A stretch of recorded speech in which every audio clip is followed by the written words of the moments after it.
Hello, hello, hello, everyone. Welcome back to another Post-Maafa Reconstruction by MelaNation. Everyone knows that MelaNation is presenting a new social media economic system app for the melanated people. I want to thank everyone who does come and tune in with us every week. We're here every Wednesday at 6 p.m. Mountain Standard Time. There's a there's an echo. Is there an echo? Interesting. I don't hear an echo. Hopefully the echo resolves itself. I don't have any others. Are you still Okay, hearing it? so far so good. So far, so good.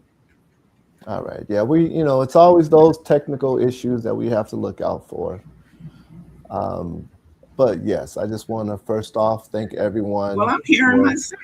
Something. you're hearing yourself. You might want to turn down the audio. Maybe if you turn down the audio, do you have two systems going at the same time, like a phone and a computer? Meanwhile, while you're working on that, let me just again reiterate that we are here every Wednesday, Mountain Standard Time. And I was just talking to our special guest speaker who I'll be introducing later on. I'll be introducing Ms. Lorreen Pryor at 6:30. And we were speaking about the time zone differences and how the daylight savings just changed. So now we're on the same time frame as in California.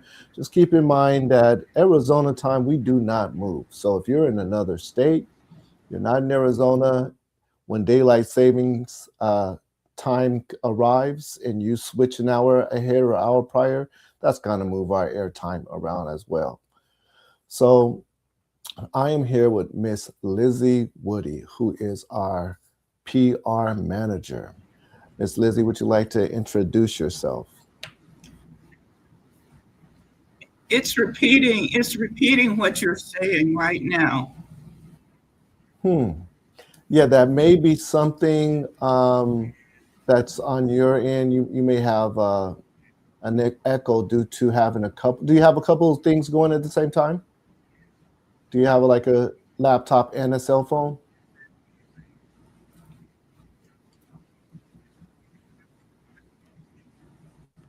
No. No? Well, I'll try to check it, but whatever we're saying, it's repeating it. Okay. You may want to mute your mic. That might help if see if that stops the echo, or you want to log out and log back in. And while you're taking care of that, let the audience know exactly where we can be found. So you can find us on YouTube at MelaNation App. You can find us on Facebook at MelaNation App. Messenger, we're definitely on Messenger. If you go to our Facebook page, join our community. We're here listening, and we're here reaching out to the community to see exactly what ideas the community may have. We're looking to implement ideas for the up and coming app. This app has over 400 pages. It's been done 100% professionally. It is powered by Google Maps. So, there's so many different features on the app. In fact, let me go ahead and let me play this video so you understand exactly what the app is about. The emergence of an inspired event is now on the move, requiring all hands on deck. So here is why you should share. We have substantially invested in a systematic approach to Black economics. Our mission is to empower and uplift our community, both online and in the physical world where birds fly. Interestingly, your monthly vote steers the direction of the company. Introducing MelaNation, a cutting-edge TV and an internet platform. It's making its way to the world stage with over 400 pages of state-of-the-art features. Features include movie streaming, a production studio for influencers where your production will be displayed through the television, a dating site that can be accessed through the TV, a Google Maps powered satellite mapping system for registered Black-owned businesses and entertainment, making it easier for you to locate the community near you, and much more. We're bringing everything the community needs under one roof in order to build the proper infrastructure across the nation. Learn more on the Facebook page, family. The time is now for your participation to shape the direction of this community-powered company. Ashe, ashe, ashe. And for those of us who were here last week, you know that we just came from the Fam Blam. The Fam Blam was fantastic. There was a lot of Black-owned businesses that showed up and showed out. We had the opportunity to spread the word of MelaNation and to contribute to and patronize some of the companies that were out here. Lots of food vendors. Israel Roots was there, and he really allowed us to, have a good time. So yeah, the Fam Blam was fantastic, and I look forward to the 18th annual Fam Blam. The financial investment. Yes, indeed.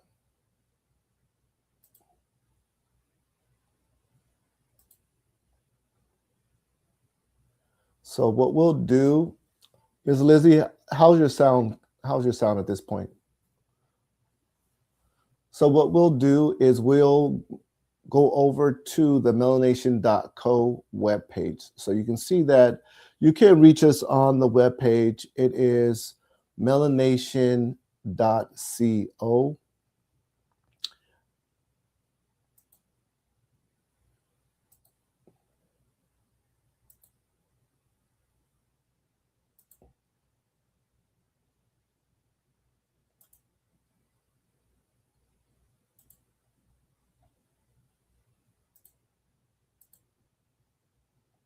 Okay, so here's the page here.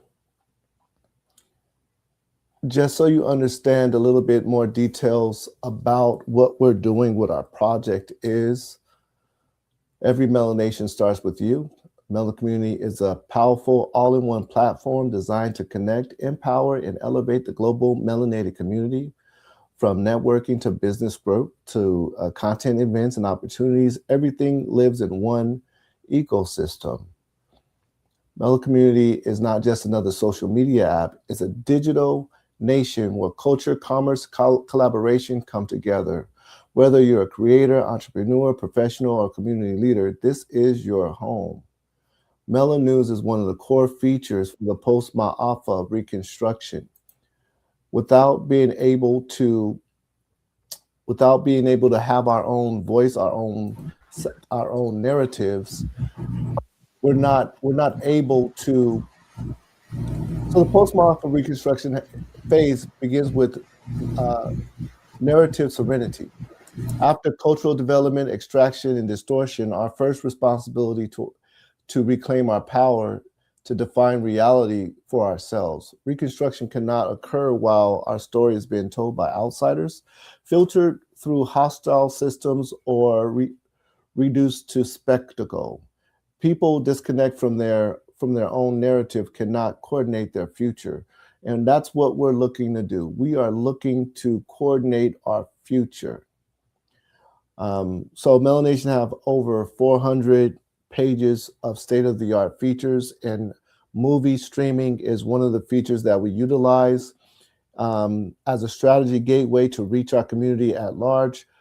Our culture draws us in, but consciousness keeps us together. Through shared stories, music, creativity, we gather the people, transforming attention into alignment and participation into purpose. Galvanizing the community is not just a slogan, it's a mechanism for empowerment. So on the app itself, we have a marketplace so you can buy and sell items. We have job opportunities, employment search, so you can find jobs. We have the regular social media content where you can create profiles and you can reach out to friends and family. We have a family tree where your family can help you to build the connection so you understand where you came from, what your family is. You're able to submit ads. We do have courses and learning. So you can find Students, if you're teachers and students, you can find teachers to learn whatever courses you're looking to learn. We are building one ecosystem, and our purpose for coming on here today, the entire purpose is to keep our ears open. We want to have our ears open so that we can hear what is necessary, what our community believes should be done. What type of activities, what type of features do you believe should be on an ecosystem for the melanated people? That's why we're here today. So what I'll do is let me explain exactly why we call this the Post-Maafa Reconstruction. A lot of people don't know what Maafa means. Maafa is Swahili, and it means the great disaster. When we're talking about systematic racism and through things like redlining or colonization, when we're talking about how Black people or African people or melanated people are go to jail on a higher frequency than other nations, other than our white counterparts. When we're talking about Jim Crow laws, the word Maafa stands for all of that whole system of oppression. So we're claiming that we're currently in the post-Maafa, meaning we have the skills to overcome those challenges. We have the means and the availability to put those things behind us and take control of our own destinies and our own future. So we're no longer going to allow the systematic structure to hold us down. We're going to come together and we're going to uplift each other and we're going to overcome those struggles. So that's why we're calling it the Post-Maafa Reconstruction. And history always tells us that even the greatest dynasties fall. Even the greatest dynasties fall and they rise again. Between one dynasty and the next is called a reconstruction phase. So we've been down for over 400 years. And this is something that history shows us. History shows that we're down over 400 or 500 years from time to time. But then there's a reconstruction phase. And that's where we are now. We are currently in the post-Maafa, Maafa meaning the struggles, basically the Holocaust for melanated people. The Holocaust happened in one location for a certain amount of time, but the Maafa happened worldwide over 400 years. So we're talking about like a super Holocaust. That's what the Maafa would be. It's like a super Holocaust that spans centuries. And we're making a declaration that we are putting that behind us and we're putting our best feet forward. So I definitely am glad for everyone who comes to join us at the Post-Maafa Reconstruction. And we do want to hear your comments. Please go into our comments and let us know exactly what's on your mind, how you feel, because we're here to listen. I see Righteous Too Blessed says, how y'all doing, family? Peace and love. Peace to you as well, Righteous. You're definitely appreciated. But yes, we are literally here at 6 o'clock Mountain Standard Time every single Wednesday, specifically for you to reach out to us. You can also reach us on the Facebook page and on our webpage, which is melanation.co.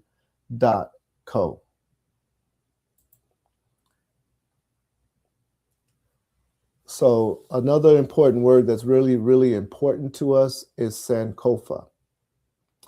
Sankofa means,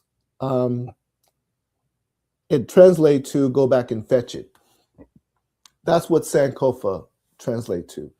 But when we're saying go back and fetch it, the it that we're referring to is our origins, our history, our knowledge, our ancestry, Hold who you are. Don't forget where you came from. That's the way we say it now. Don't forget where you came from. But the actual word for it is Sankofa. Go back and fetch it. If you forgot where you came from, reach back, study, learn your history so you know where you came from to help give us a trajectory of where we're headed. So that's what Sankofa means. And one of my favorite questions here is, why are we using the terminology melanation? Why are we using this terminology instead of some other word to express the community at large, in the community in the diaspora? Why are we using the word melanation? Why we're not saying, transatlantic slave trade or African? What's the reason behind using that name? And we did have Dr. Bantu come on here and express that it's a really good idea to have multiple phrases as long as we know the meaning behind the word. Words have associations, and we need to be expressing things with a purpose. The reason why we are calling the company MelaNation LLC and the app MelaNation app is because oppression was focused on the one drop rule. They say if you have one drop black in your blood, then you were potentially subjected to become a slave or oppressed or less than, our white counterparts. But there's no such thing as black. Black is not a scientific term. The terminology that was supposed to be used is the actual scientific term that gives us our pigment, our pigmentation. That term is melanin. Melanin is the chemical that gives melanated people their skin tone. Now, melanin, everyone has melanin in their system, no matter what nationality you are, but there's something specifically called EU melanin that's more prone for dark-skinned people that lighter-skinned nations do not have. So when we're talking about our family, we're talking about people that may not have been on the continent of Africa for a very long time, but they still originate in Africa and they still have been oppressed based on their skin tone. So we're focusing on attacking the oppression. Since the oppression is our focus, we need a term that counters that oppression. So being that we were oppressed based on our skin tone, and our skin tone comes about based on the chemical of EU melanin, then the name melanation accounts for everyone across the diaspora. Now, I do also like the term African, because even though some people might argue our origins, African is a landmass where, melanated people originates from. And having a landmass behind us, that gives us more power, more strength, and it gives us more than just nothingness. The term that I really am going to be pushing to move beyond is the term Black. The more I research it, the more I understand what this term means, the less I am willing to use that term. I'll use almost any other term besides Black, and I'll tell you why. We looked up the origin of the word nigger. The word nigger simply means black. That's what it means. It means black. In Spanish, it's negro, and Latin is nigger. That's what the word means. It means black. And we don't like to be called niggers. And I definitely understand that. We're definitely not going to be called niggers. We're not going to say, yeah, you guys can call us niggers now, because it's been used in such a way that it suppressed us so much, and they've used it against us that we chose not to be called that. And society listened, and they stopped calling us niggers because of how we looked at it. However, that word is Latin. It means black. So when we told them not to call us niggers, to call us black, all we did was tell them to change the language. Changing the language does not change the word. The word is still the same. Nigger and black, negro, It's black. That's what it means. And in the 60s, we had a huge movement where we decided, okay, being called black was a good thing. We used the word nigger, changed it to nigga as a term of endearment.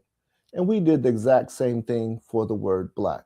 Mind you, it's the exact same word. The word has not changed. It sounds different because it's a different language. So we use black now as a term of endearment. There was a huge movement in the 60s. I'm black and I'm proud. James Brown. We have so many songs about being proud of being black.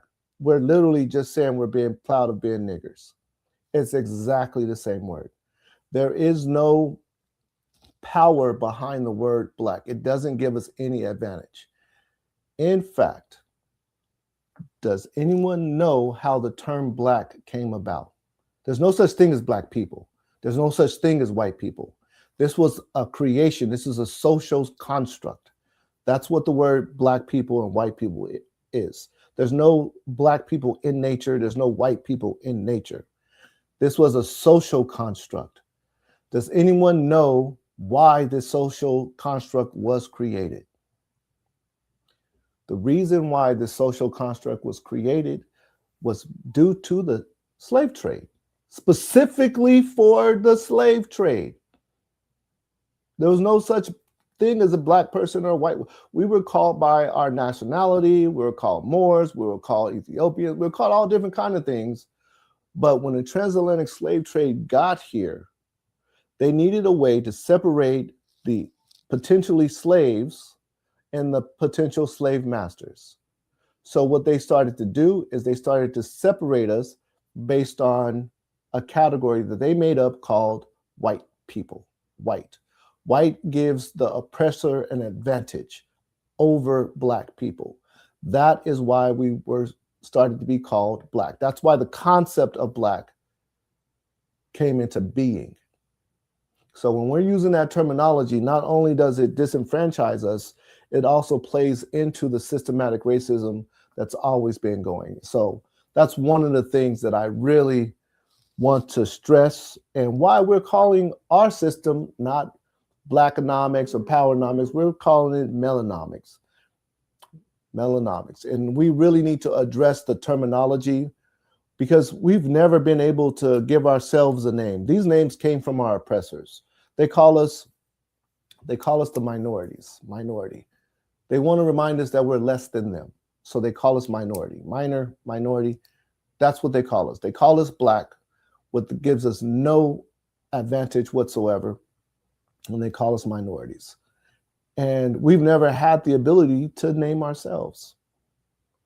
So one of the things that I'm going to be pushing, especially on the app, the MelaNation app, is that we need to be called originals. If you're going to call me something, call me original, right? Call us the first ones, right? Give us a name that means something positive in reference to who we are. Don't continue to call me less than you. Don't call me minority, right?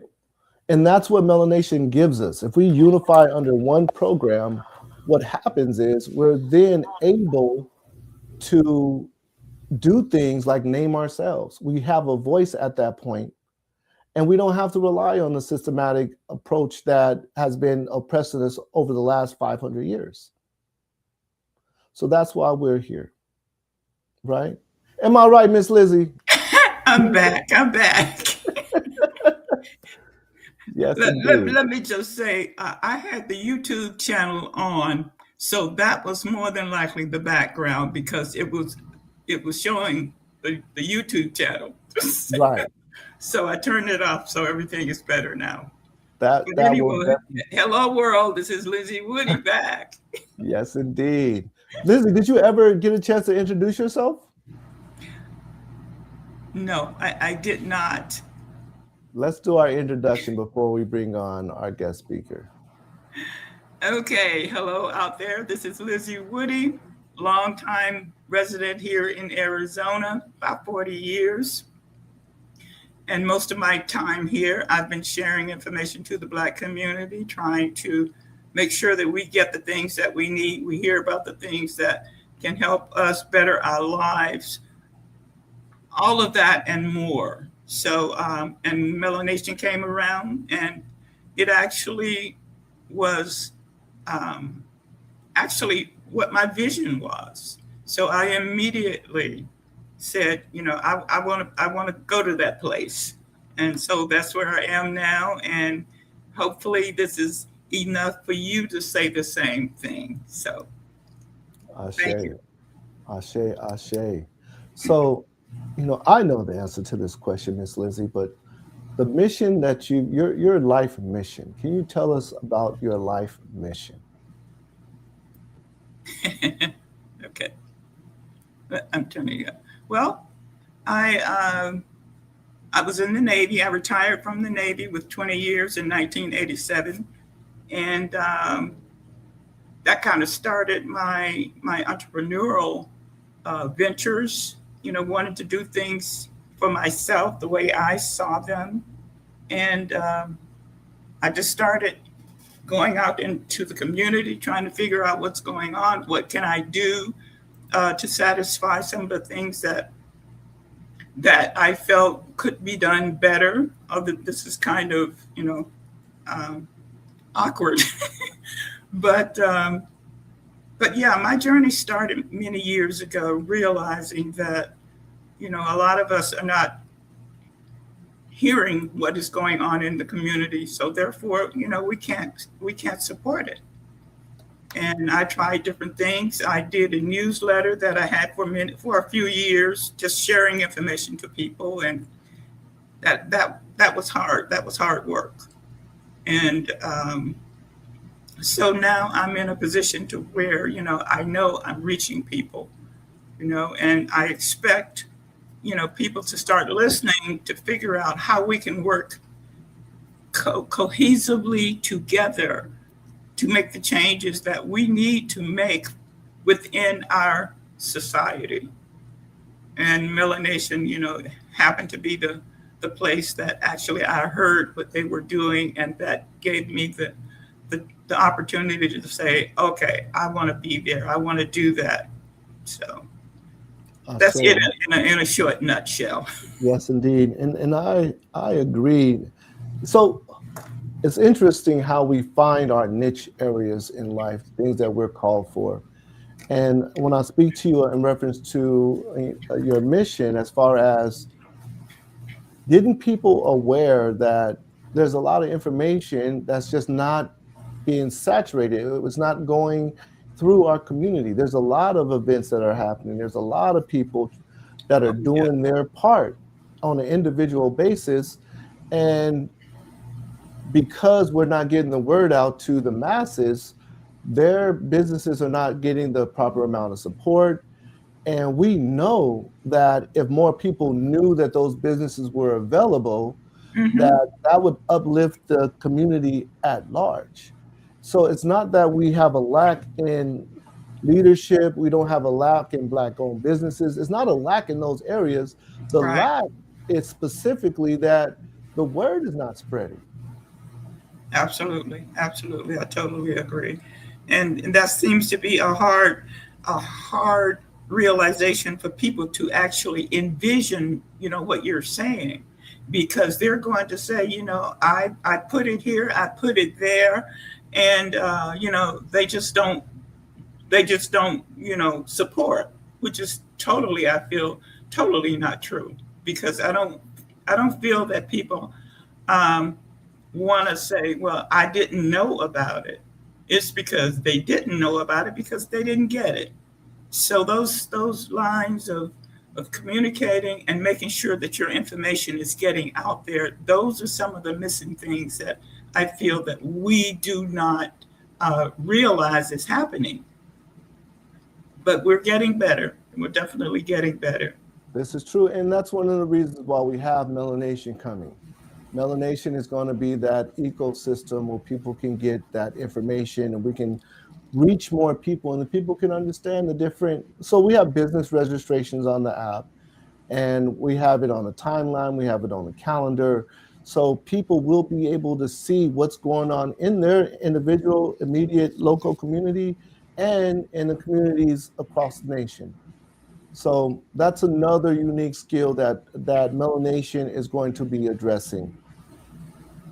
Also, let me just say this. The fact that we're looking at melanation as that point to where when you hear the word melanation, you know that you can go to melanation to look for and find what you're looking for. That's the purpose of it.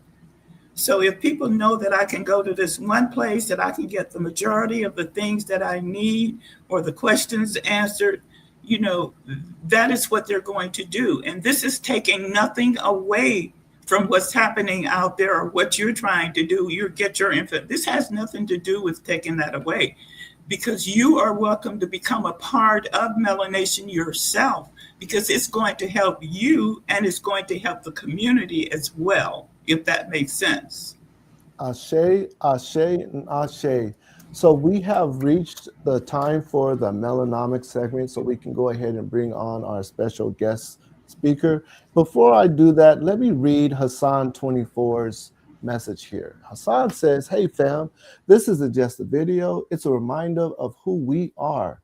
It explores the MelaNation app while shedding light on parts of our history that deserve to be seen and understood. Peace and love, y'all." So I'll go ahead and bring on our special guest speaker.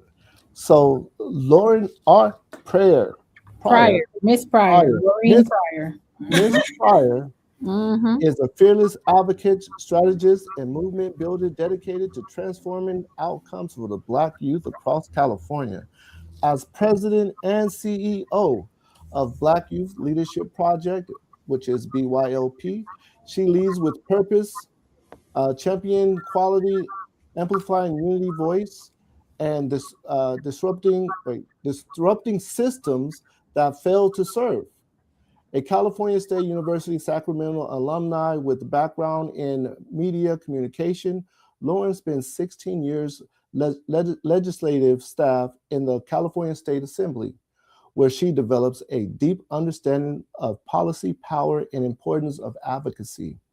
Under her leadership, the BYLP has launched transformative programs including mentorship, networking, engagement initiatives, and the youth led podcast Black versus Board of Education. Interesting. A platform involving the voice of the youth people navigating today's educational system. Known for her bold voice, strategistic insight, and unwavering commitment, care, compassion, and concern, Lauren is a trusted advisor to families, schools, and policymakers alike. Whether in boardrooms, classrooms, or community spaces, she is a community builder. She is community to build the next generation of informed, empowered, and unapologetic leaders. Welcome, welcome, welcome. How are you today? I'm doing fantastic. Thank you so much for having me. I appreciate you reaching out and getting me on Melanation. Yes, indeed. I ran across your information and I thought it was just the most wonderful thing. Anytime I see people engaging with our youth to educate, help uplift them, I reach out to you. That's the reason why I reached out to you, because I believe in the program that you have. Now, could you tell us a little bit about how you got started? Yeah. So, um, again, thank you for having me. My name is Lorreen Pryor. I got started in the just as a staffer in the legislature in 2005, and they were like, "Hey, we have this program. We want you to be the staffer on the program." And that program happened to be Black Youth Leadership Project. Black Youth Leadership Project was started in 1999 by Capital Black staff who wanted to make the staff and our elected officials with melanin more accessible to the community. I took over as president in 2009. We totally rebranded the organization, and now we provide direct services, which includes educational advocacy to families in the community free of charge. So that means we go into schools and we help mitigate issues so that we restore our children, and we don't allow their spirits to be kind of hindered or snuffed out, because this educational system is very hostile. And if you don't know the language and you don't know how to deal with folks and you can't read policy or you don't read the handbook, you're at a disadvantage. So we really exist to level the playing field, and to love on our babies as they are matriculating through the education system. That's good. Ashe. And there's something about having our own educational system instead of sending our babies over to people who are looking to oppress us from the beginning to teach our children what they want to teach us. It's very important that we have trusted schools that are ours, owned by us, so that we can tell them from the melanated perspective. Right? And so how many children do you have? Do you sponsor, or do you have in your? Well, we're kind of an anomaly, right? So I don't have specific, like we have certain programs that we do. So like for our legislative open house, where we take young people throughout California to the Capitol and they're basically elected officials for the day, we could serve anywhere from 100 to 150 kids during that program. In our support networks, we can serve up to 25. We probably have currently, I run a parent group, which is meeting outside this door. I have about 8 moms that bring their boys to our Black Boys Support Network on Mondays and Wednesdays. I have a girls group that runs on Tuesdays. So we have our Black graduation that comes up, and we could service up to, 300 families, right? Or individuals from the community. And then we also run a food program. We have a food pantry that's open every Wednesday. And so we are doing what we can to kind of stand in the gap for the services that our families need. We don't have a specific number because it fluctuates, but we service, I would say, about 500 individuals every year. That is Okay. great. Yeah, that is a very beautiful thing. So why is the community important to you? I mean, I'm a product of the community. Okay. Where our office is, I'm a product of this school district. This school district is currently #1 in the state for disproportionate discipline of Black children. So my office is here on purpose. I exist to kind of shake things up. I don't want to rock the boat. I want to blow the boat up. It's not serving our children the way that it needs to. However, I do understand there are some families who cannot homeschool, who do not have the patience, nor are they home to do it. So as long as our children are in this school system, Black Youth Leadership Project stands ready to combat any foolishness that they try or they attempt to present our children with. We are very well versed in policies, in procedures. I have co-written policies with school districts. I have formed relationships with school districts across Sacramento County, as well as law enforcement across Sacramento County, because I don't want our children's first interaction with law enforcement to be a negative one. So there are things that I picked up along the way as a 16-year veteran of the state capitol that have served me well in this role, taking on more for the community. I left my job after 16 years because my community needed me more on the outside. So here I am, and I'm ready to shake it up for sure. That is great. I say you win the Oscar for all categories. Oh, she's here. I would agree with that if I were an actor, but I am absolutely 100% real. They are not ready. I was getting ready to say that next. Oh, but you're real. It's not a Yes, fake. ma'am. You're Yes, not ma'am. pretending. This is real. And there should be a better award than an Oscar for something like that. Yes, ma'am. And I mean, it's one of those jobs. It's a thankless job. It is a hard work. And unless you really believe in the potential of our babies and the potential of what we can do to restore our families, then you won't be successful in this work. And so I just have a heart for our children. I have a heart for our families, and I'm going to do what I can. I can't do everything, but I know I can do something, and I'm really, really ready to step into that for sure. How effective does the community participate in what you're trying to do? Is there a lack of participation, or could you give me an idea as to how effective the community is in appreciating what you're doing? Or So I think it fluctuates too. So right, how do I say this? So because of the way that I started my educational advocacy journey, it behooves the school districts not to tell parents about me.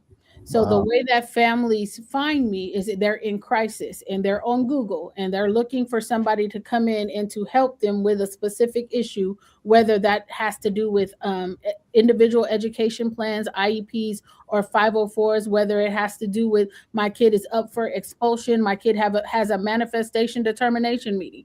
All these terms prior to me coming out of the Capitol were brand new to me. And so I had to learn how to do this stuff. So I started in 2018 with the educational component.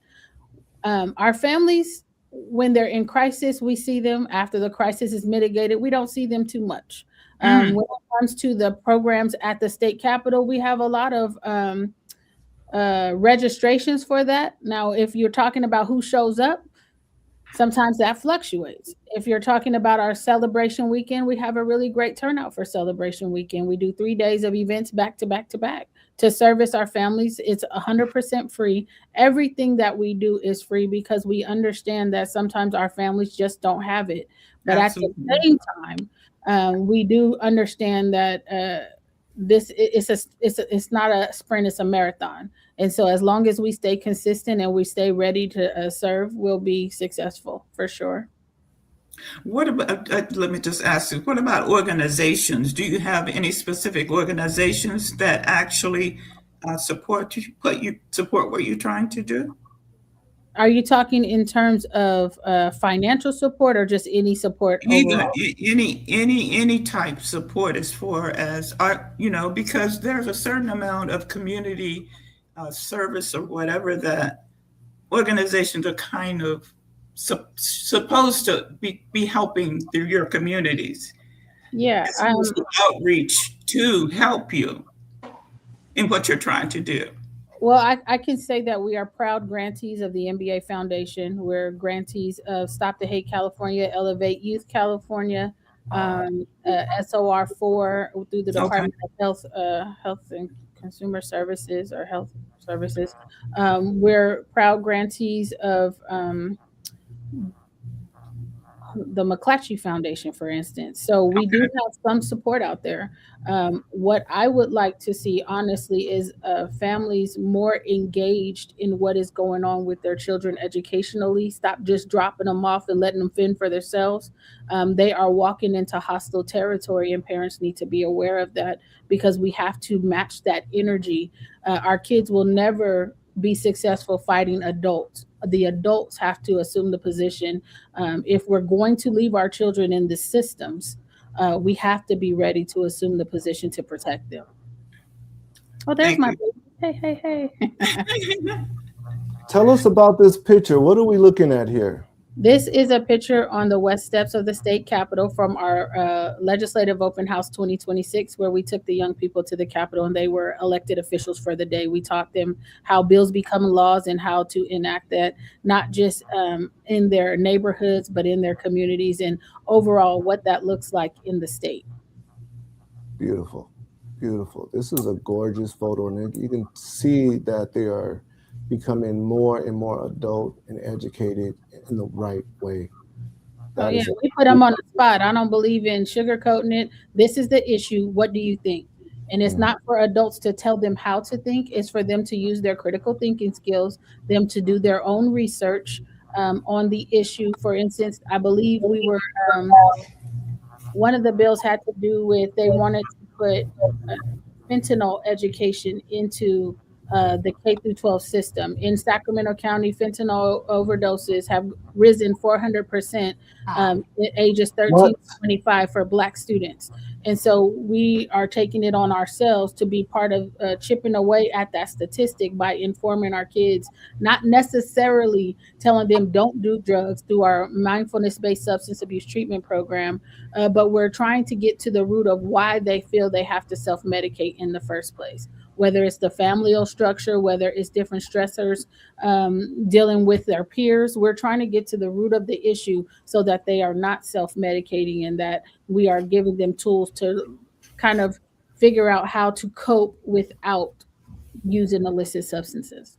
Right. Wow, that is a lot. So how do you define success?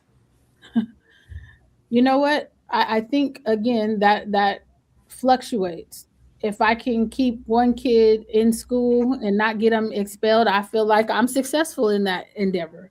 If I can get a kid to turn over the vape pen during a group, I feel that's successful. If I can get a family to re-engage with the school community and not allow them to just have their way, I feel that's successful. So success looks different depending on what I'm working on at that time. I understand. Right. That makes sense. You mentioned several challenges in reference to the family members participating, having that family support structure, Mm-hmm. and you mentioned drug abuse. What would you say? Now, those are pretty big challenges, but what would you say are like additional challenges, or what's the biggest challenge you would say it is to the education? Their lack of enforcement and follow through. Honestly, there are some children who are being bullied, and there's no follow through for it. Another challenge that I'm having is Black children are especially vicious to one another.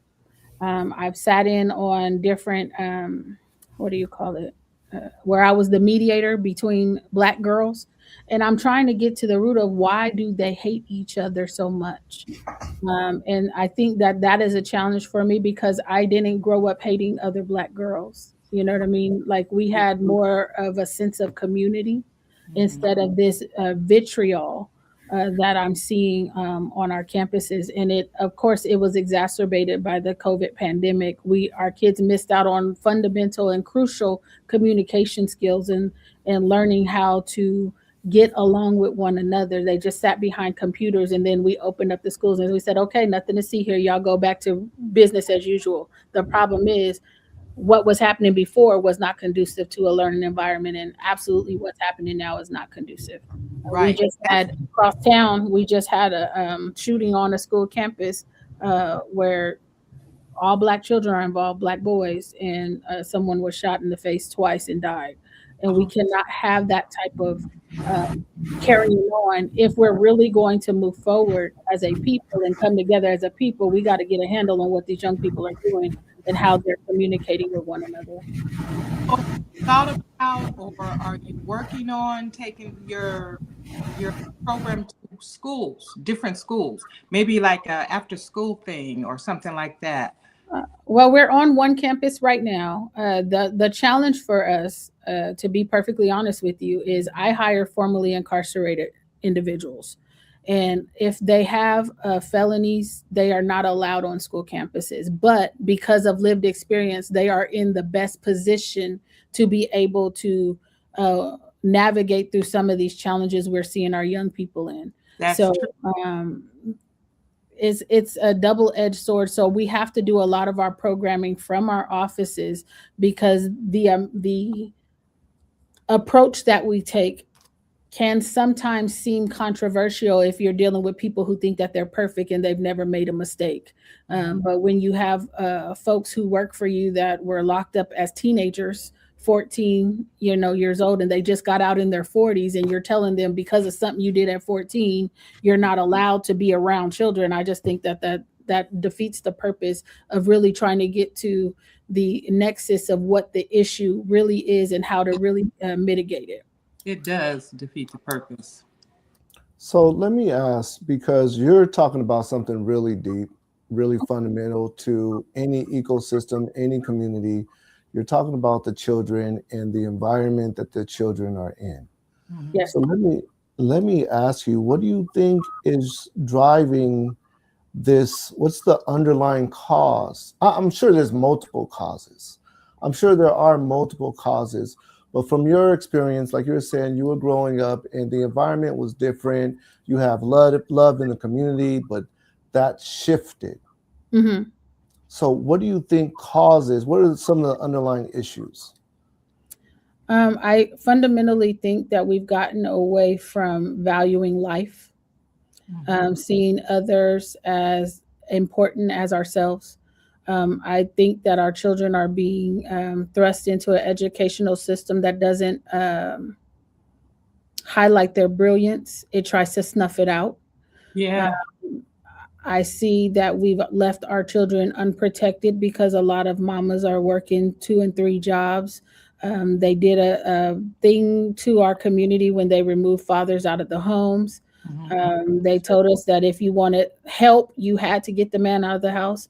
So I think that all of those things are coming to the forefront, and we're seeing children who have been left to their own devices, trying to navigate a system that was never set up for them. However, they are not reading at the level to where they're understanding the policies that they must abide by, and so that's creating quite a bit of it's quite a bit of trouble. I mean, if you look at the way that laws are written in the state of California and implemented, depending on where you are, people can have different interpretations of the law as it's written.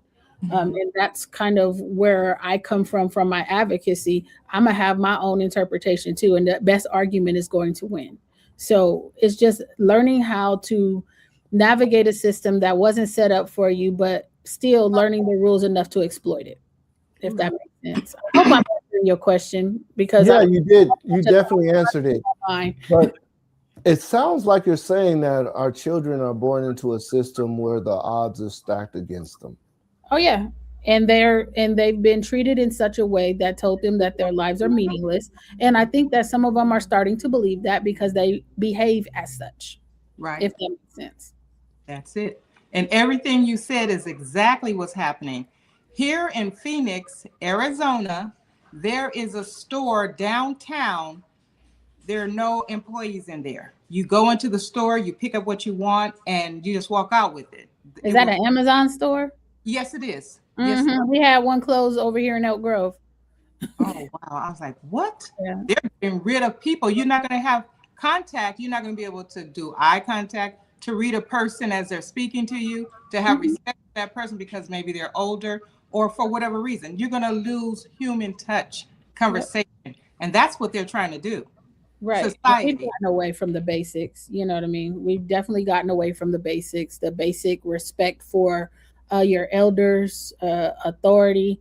You don't have to like what authority is saying, but you do have to abide by it. And when you have the problem, then you bring it to somebody else who can challenge it. But our children, because they've been left to their own devices, they tend to think that they're going to argue, and it ends up being something totally different. And then, of course, with our parents, what I'm seeing, some are going to the school frustrated and they lash out and they're slapped with restraining orders. Then they come and get somebody like me. And we have to learn to navigate a system. If we're going to keep our children in it, we have to learn to navigate the system as it's set up, and learn how to exploit the way with using their own rules against them. Exactly. Right. That's true. So you're basically an intermediary against the system that these children are born into, and helping them navigate because you have the experience and the wisdom and the know-how.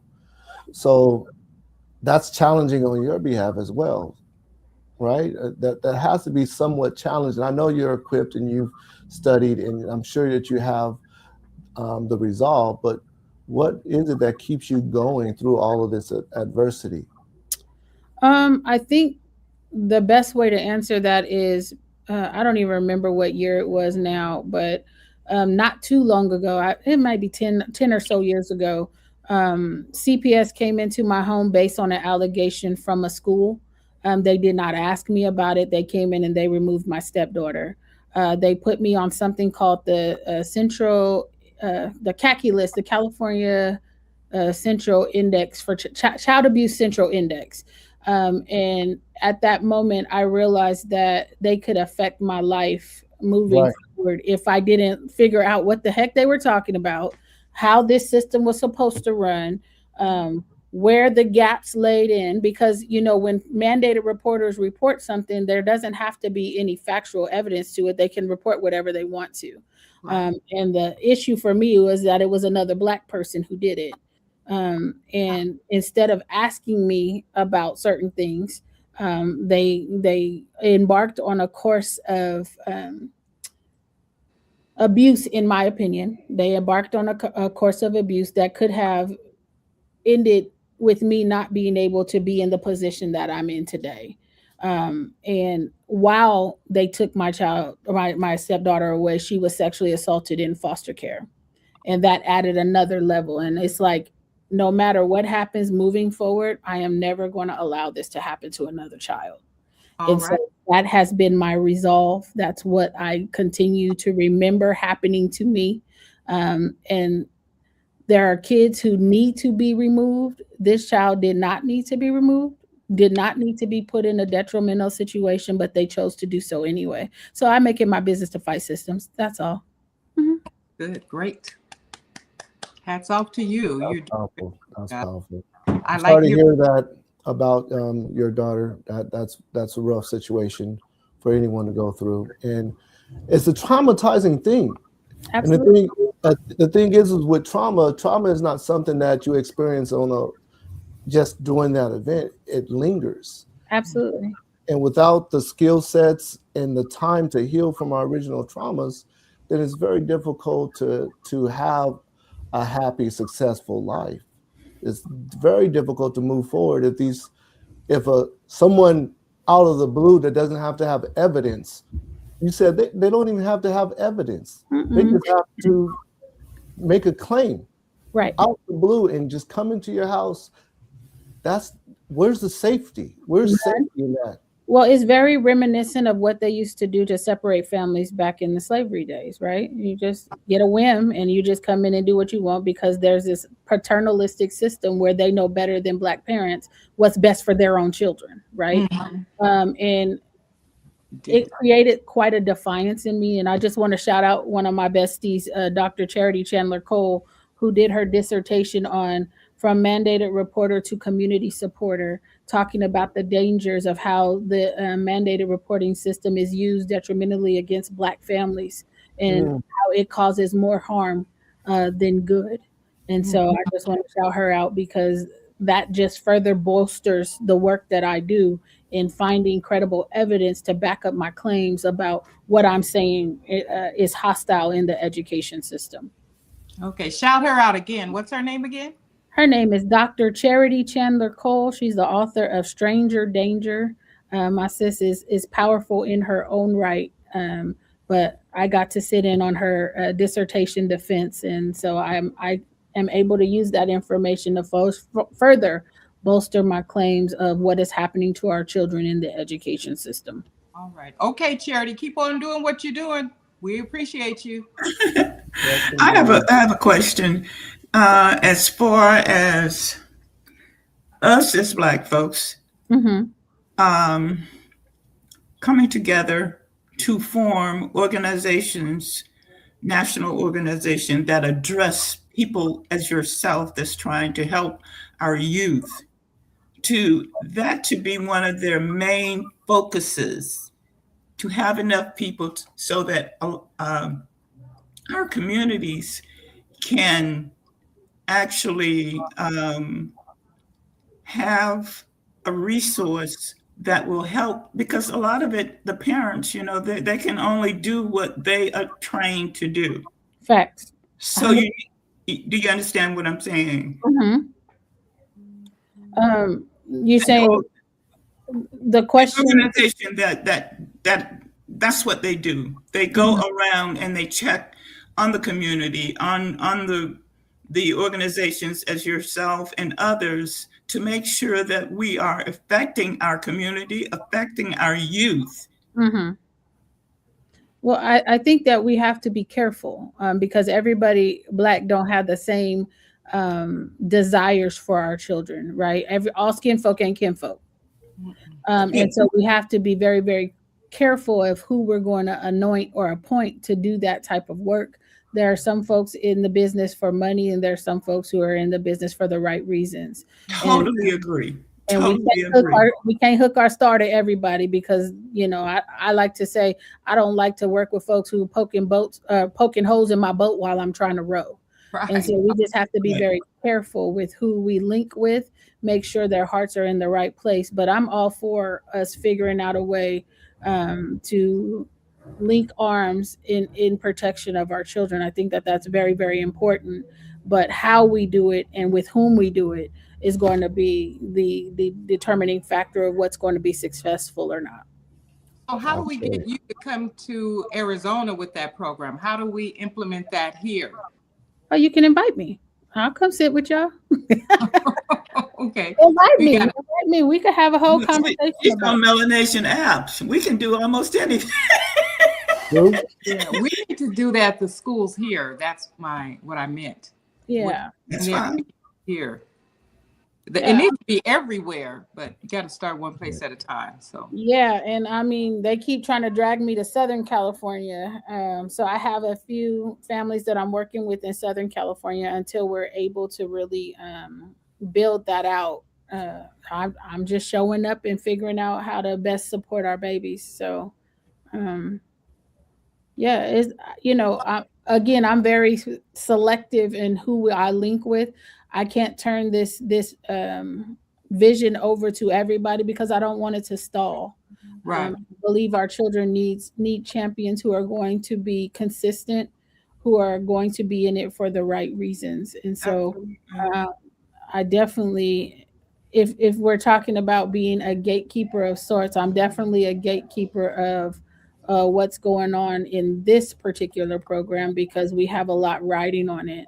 Mhm. Not just trying to, or not just disrupting the school to prison pipeline, but also going back and pulling our formerly incarcerated folks up with us because we know when they get out of prisons, they are not afforded certain opportunities. And so we're going to stand in the gap for that and expose them as much as we can, and give them something to look forward to and some way to use the expertise they do have to serve other folks. And so I think if we tap into that, we would have a workforce ready and willing to service these kids. But of course, we got to vet them too.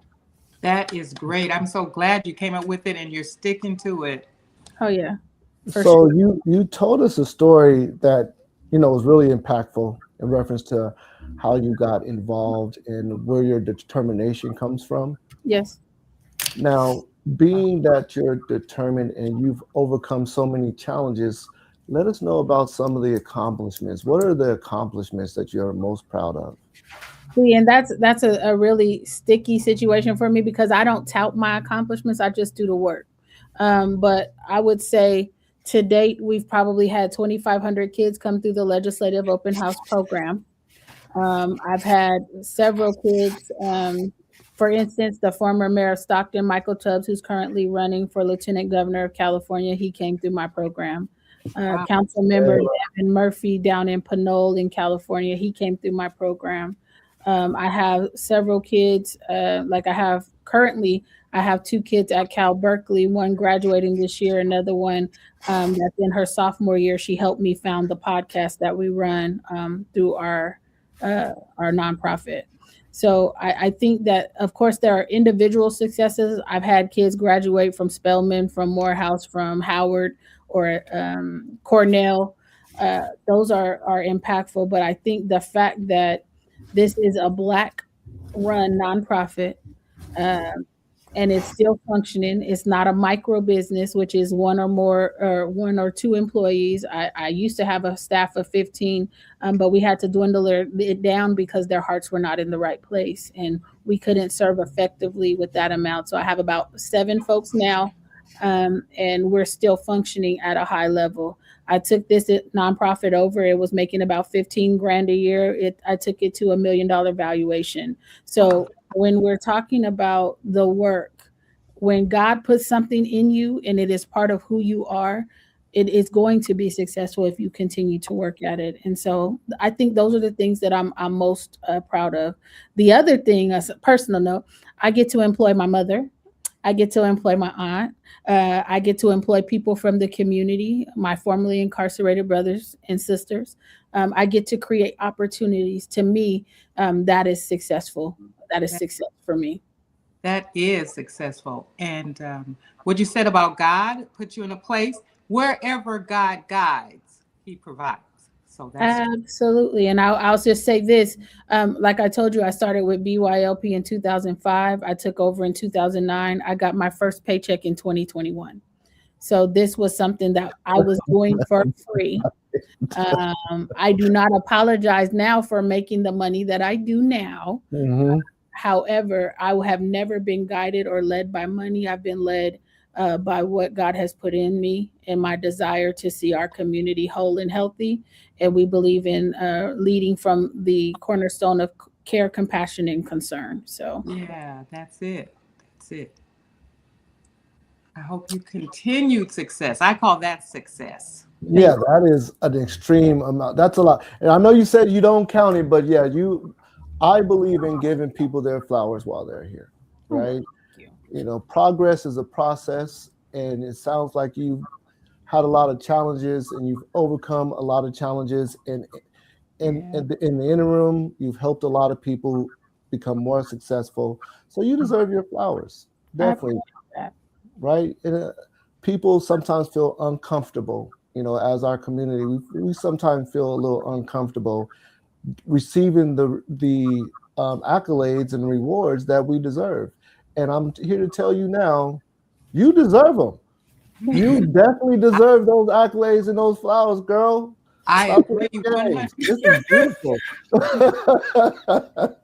Hey, I just wanted to make my mama proud. So it is what it is. You've done that. I know Yes. Do your alumni come back to show your current people what they can do, what they can accomplish by doing Sometimes the they right do. thing? It depends on what they have going on, but sometimes they do. Okay. In this picture, particularly, so I mentioned Charity. Charity's in the front row in that blazer with the all black on to the left. And then I'm in the red pants, and right next to me is one of my students. She came through the legislative open house when she was 17. She came back this year and brought 4 kids with her from Los Angeles. So we're able to do a little bit of here and there, but of course, I always want more. I want that whole staircase to be filled with Black children who believe that they have a part in what's going on in California, and I'll need them to assume the position. But until they do, we'll keep rocking where we're at. Right. So what lessons have you learned by serving the community? What lessons? Everybody needs a champion. Everybody needs somebody who's going to hold them up. The other thing I've learned, I didn't realize that we didn't know so much about what this school system was doing to our babies and the detrimental impact it was having. And I think that the more that we're able to get the message out there and encourage parents to read those handbooks, to learn the systems that they're keeping their kids in, the better. The other part, everybody's not going to say thank you, right? Right. And you still have to keep moving. Even if you don't get your thank you, if you don't get your flowers, right? You still have to keep moving because the mission is greater than you. So Right. that's what I would say. And I am nothing without God. I can't do anything by myself. I'm grateful for the support system I have right now. But I realize that it has to be. I have to reproduce myself. I'm not going to live forever, and so finding the right people to carry the mantle forward is going to be just as crucial as keeping the work going present day. So, what advice would you have now for the children or the kids that are listening? Advice regarding life, regarding Well, which any advice that pops in your mind that you would give children that are listening to us now?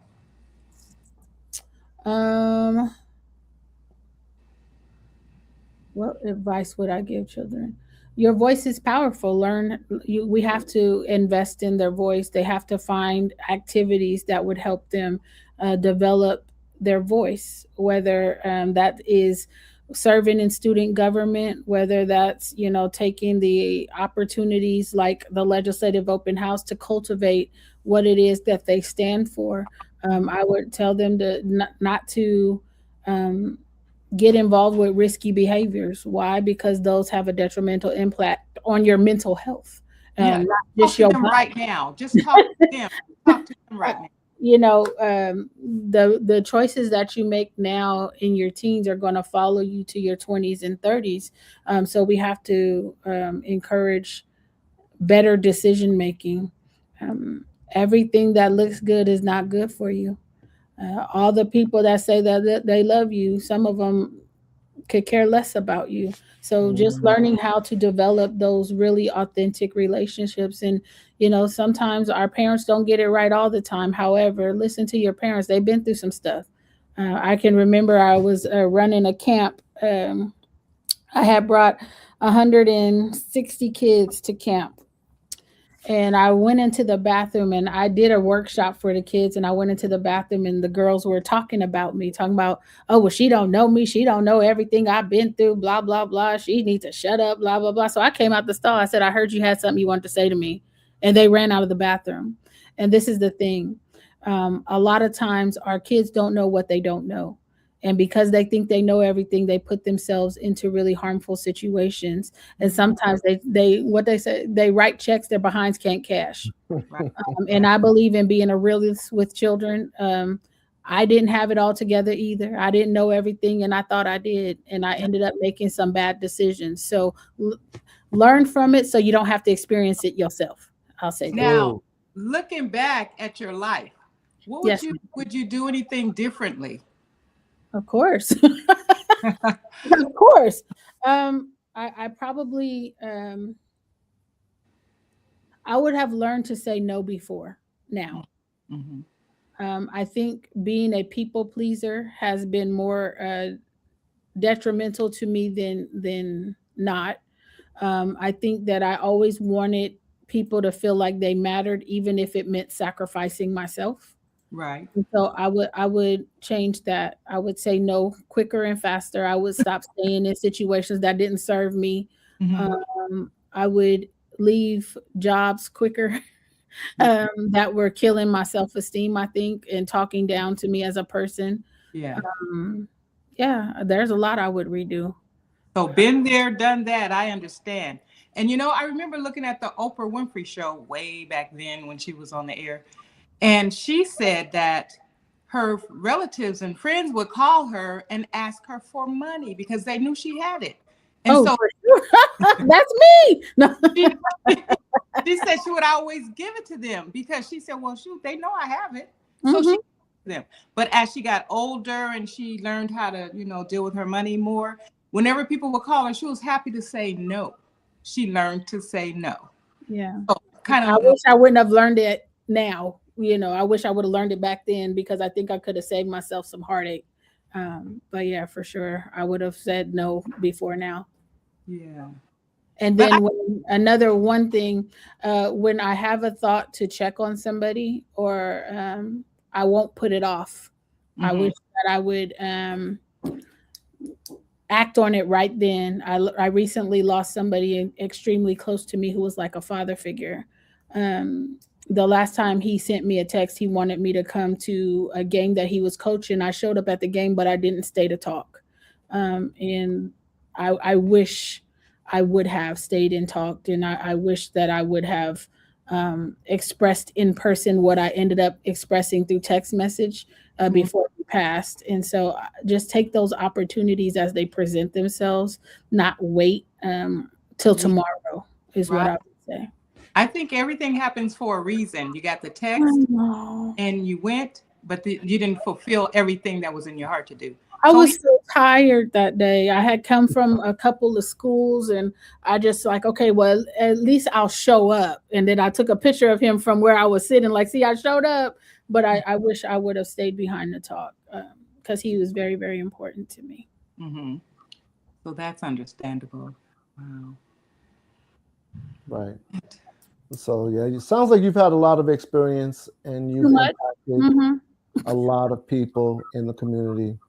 So the question here is, what model do you live by? What would be your model?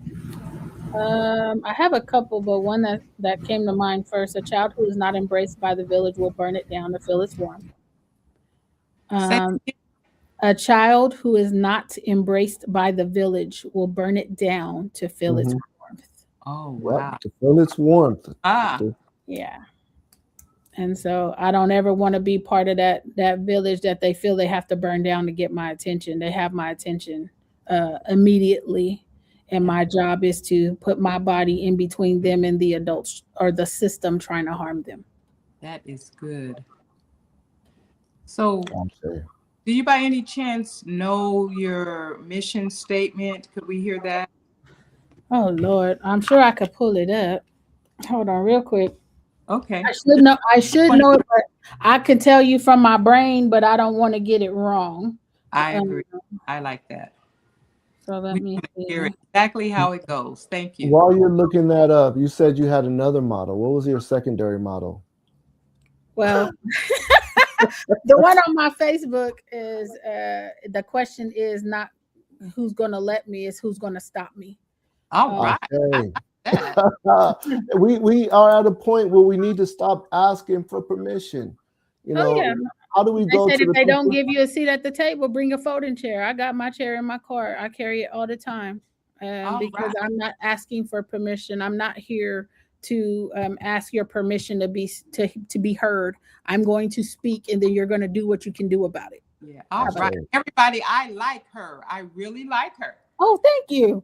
BYLP exists to protect students, support families, and help communities navigate school systems with dignity, clarity, and advocacy.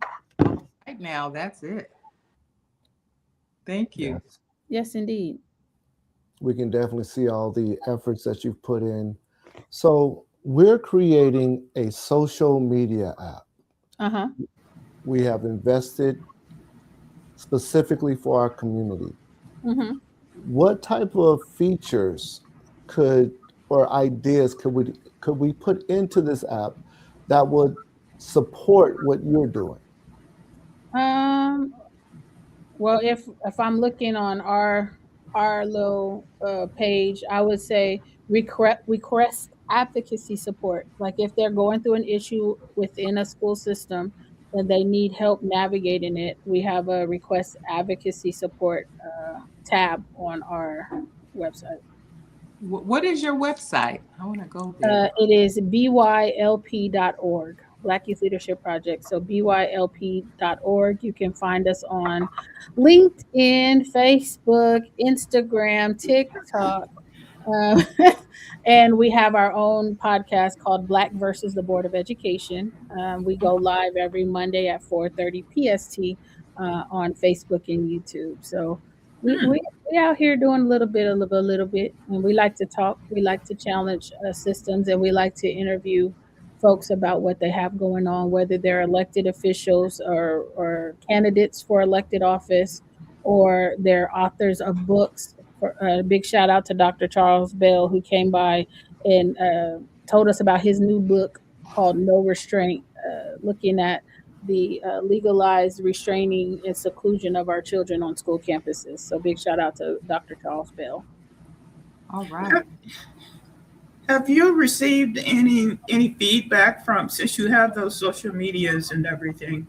Have you received any feedback from someone that likes your model and they would like, they wanted to, see how, they could duplicate?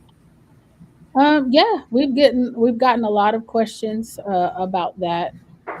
Again, we're a California-based nonprofit. I'm not sure how they would duplicate it, but I'm very particular with who is looking to duplicate it because we still want to maintain the integrity of what it is we're doing. There are a lot of programs who would want us to serve Black and brown children. Brown children have their own advocates. I'm here for the Black kids. And that does not mean I cannot serve other kids, but my focus is on the Black students who are the least served. They are the highest they Absolutely. are at the lowest statistical category, in every category in school except discipline. And so that is where my Absolutely. focus is. And I don't want them to turn it into or water it down or water down the mission or be scared of what the Trump administration is doing or requiring them to do. Oh, I yes, want yes, I want yes. to be authentic in the mission to service our children because they are the least served population in a school system. Right. Especially Ashe. out here. I'm not sure on the East Coast. I think it's a little bit different. They have a lot more Black teachers or folks who are able to service them out there. But here, where it's very covert racism, I believe it's overt in other places. It's covert here in California. And I just believe in challenging systems present day.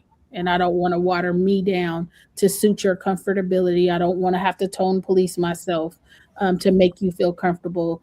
The things that I think when I go into school boards, I'll tell them straight up, like Killmonger did on Black Panther. Y'all sitting in here way too comfortable. And so it's my job to disrupt that system as is and try to make it better for the kids that are left behind in it. That's right. That is it. Ashe, ashe, ashe. You know, Ashe. I think this has been one of the most powerful sessions that we've had. I love what you're doing in California for the community. And as far as our company is concerned, we would really like to continue to support you in everything that you're doing. And we want to make things more accessible so that people know who you are, where you are. You know, we have your page up, the info at bylp.org, your phone number on there. And I'm on Facebook. I mean, I think my name on Instagram is Rebel Flower because I used to wear this flower in my head when I went natural and I started trying to figure out what I'm gonna do with myself. I used to always wear a flower, so I'm Rebel Flower on Instagram. On Facebook, I'm just Lorreen Pryor. But you can always find me on BYLP as well. I'm Black Youth Leadership Project on Facebook, BYLP on Instagram, on I think it's Team BYLP on TikTok. I be trying to remember all these. I don't know. I'm getting older. Like I just let these kids do that. I ain't. Well, Flower and Pryor, we got to have you both back here as soon as possible. We want to make you a regular. People need I would love that. I would love that. Yeah, people need to hear about this. This is true.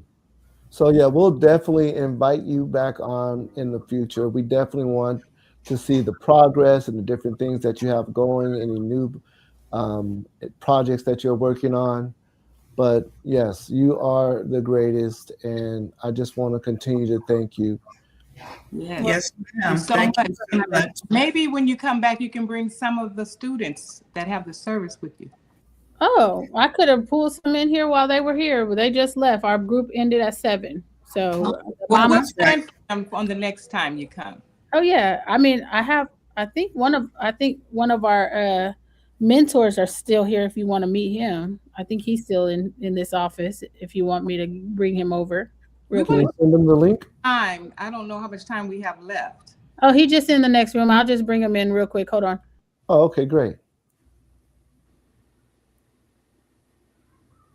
Okay, this is it's awesome what she's doing. It's great. Yeah, I mean, it really impacts me emotionally when we're dealing with the youth because that's the foundation of the foundation of the family is mother, father, but the future is built on, and it's all in one basket. The future that belongs to the youth. So if we're instructing them, giving them the rites of passages, and giving them the heads up, like she was saying, don't make the same mistakes that we made. Right. Learn from our mistakes so you don't have to go through those same exact challenges. That makes us so much more powerful than circling the same drain, going down the same hole, making the same mistakes. Exactly. So I guess he stepped out. I tried to call him in here. I just sent him a text. If he comes in here in the next couple of minutes, cool. If not, right. Catch bring him. him the next time. Bring him on the next. For sure. And then I would love to bring my co-host on the podcast, Miss Melissa, who's a sophomore at Cal Berkeley. I would love for her to just tap in and talk to you all about, how we met during the pandemic and how I can't get rid of her. Yeah. And you probably don't want to. Oh, I But, don't. That's my baby. I tell her mom all the time, that's our baby. Since we're talking about our Black youth and the male youth, the Black Student Union, I think, is so underrepresented now.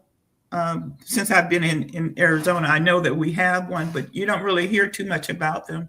I'm seeing that creating an arm to the Black Student Union, as they can be sort of mentors all across the country for our youth, if that makes sense. That's something that, I think we need to talk about. And Well, try are to you figure. talking about the Black student unions on high school campuses? Yes. Okay, well, To start with them. I have to tell you, I'm not a proponent of them, and I'm gonna tell you why. A You're lot not of one? I'm not really supportive of what they have going on present day, and I'm gonna tell you why. Those BSUs have turned into everybody SUs. Their advisors, some of them have non-Black advisors.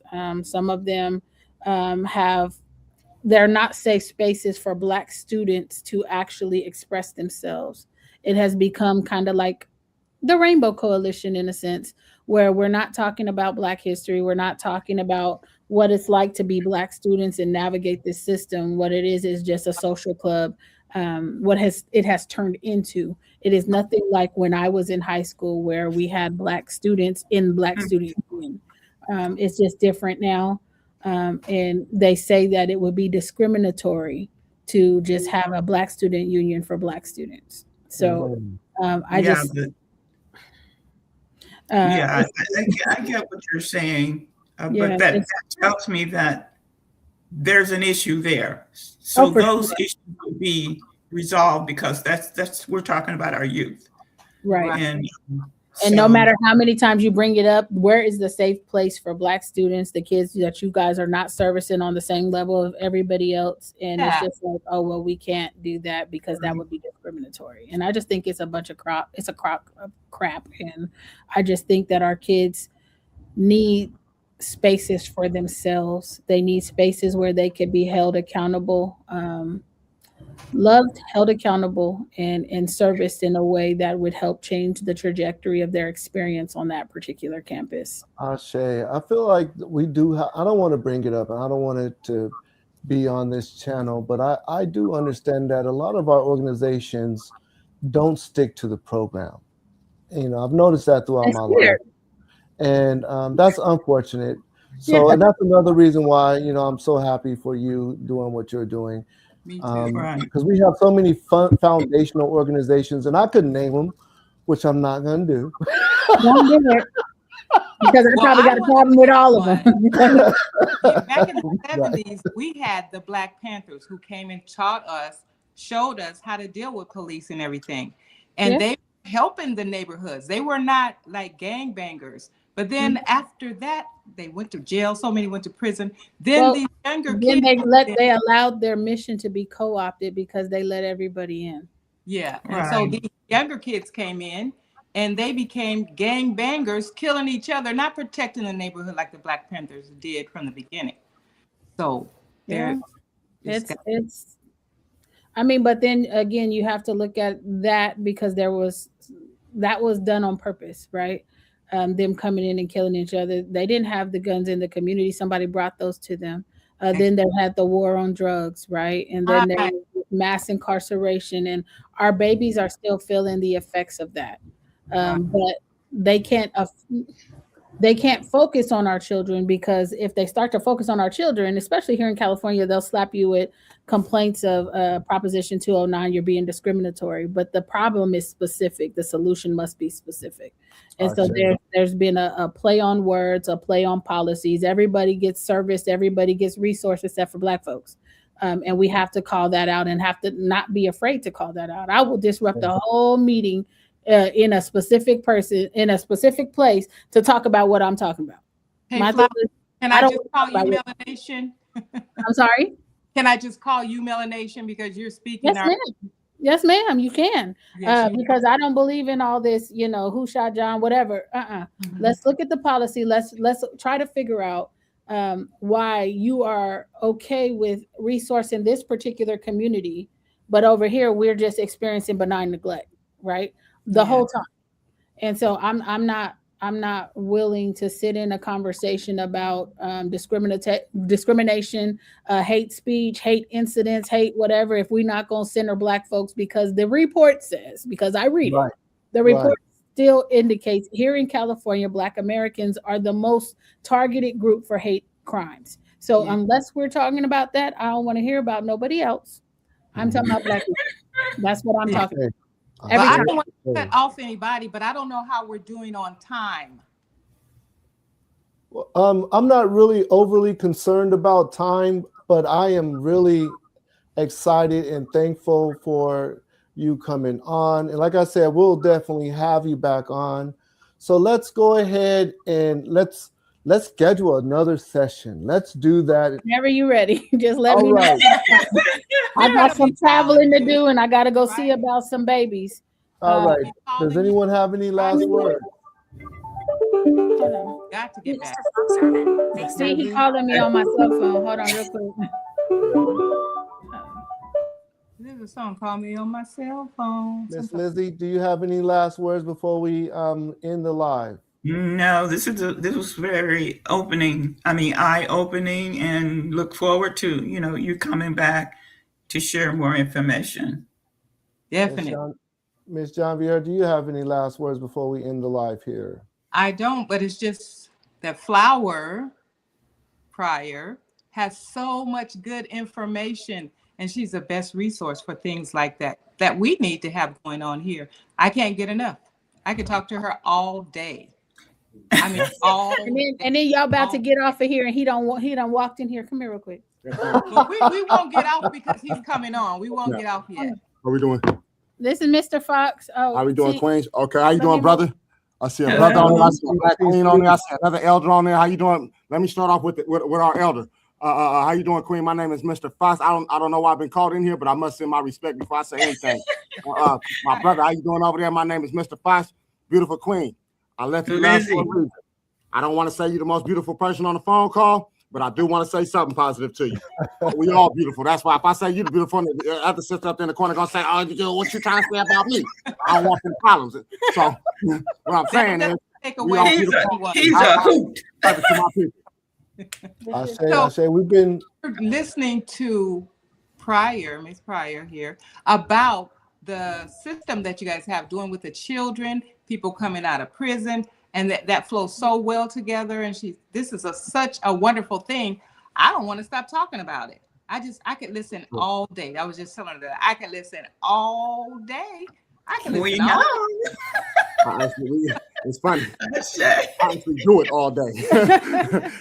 and Terrell's still in here? Yeah, I'm still working with him as well. We do have a student in here. Yeah. Okay. Tell us what you do. Like to talk to him? They want to know what you do. What don't I do? I'm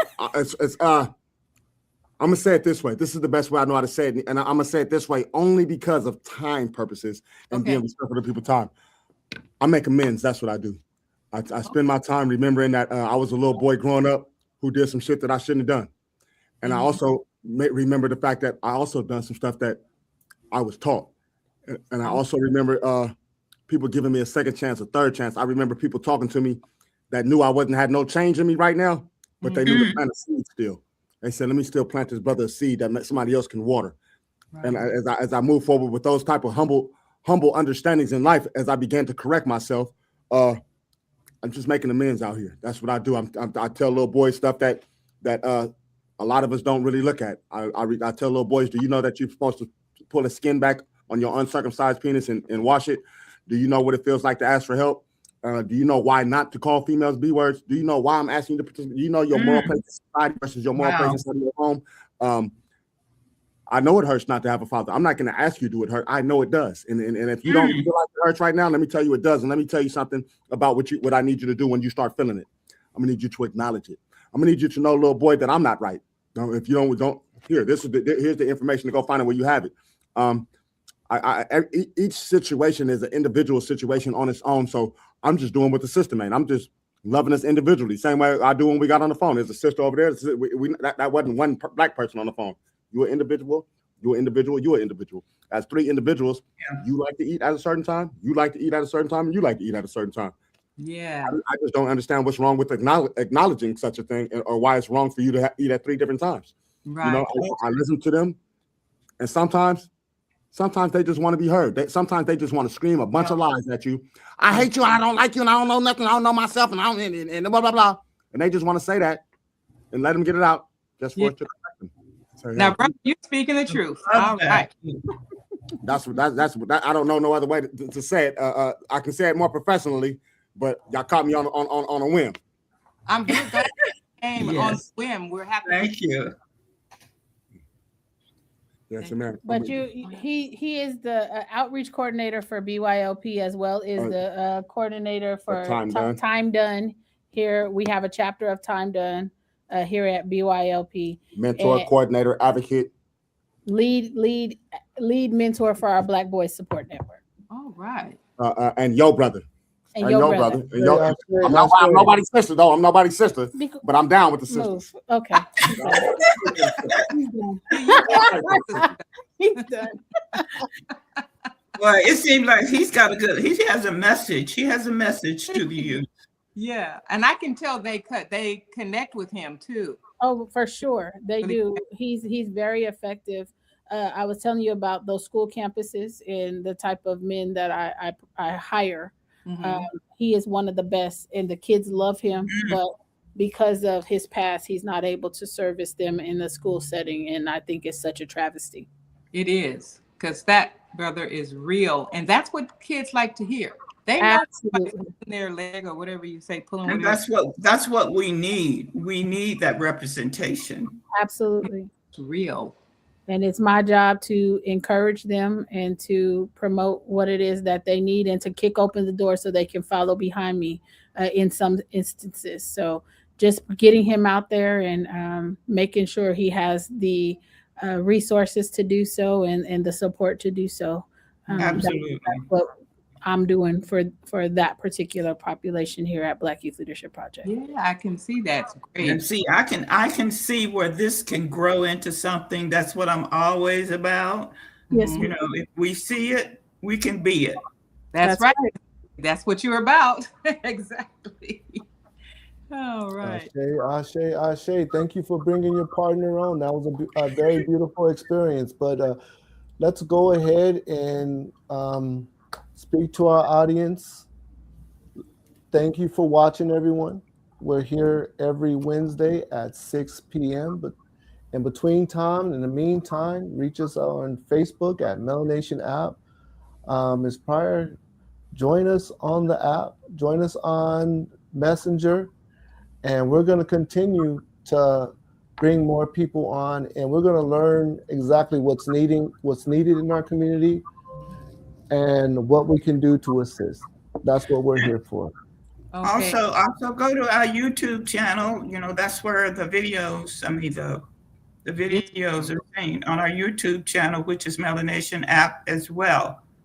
And I've already subscribed, so I got it. Okay, put some comments on there and where people can reach you too, if you go there and do some comments. Let's see if I could do it from here. I just did it for the first time today, and that was the back talk. It was playing. Okay. Right. Yeah. Okay. I'll leave a comment. Well, we want to thank you so much for coming. It was such an enjoyable conversation. It was meaningful. That is the most important thing. It was very meaningful. And the way that you're helping the children with the service you provide. So I can't say thank you enough. And like I said, talk to you all day. All day. All right. And that being said, we're going to go ahead and end our live. I'll thank everybody who has been watching. Thank you for watching. And see us again this time next week. Absolutely. I'll be here. Ashe. Ashe.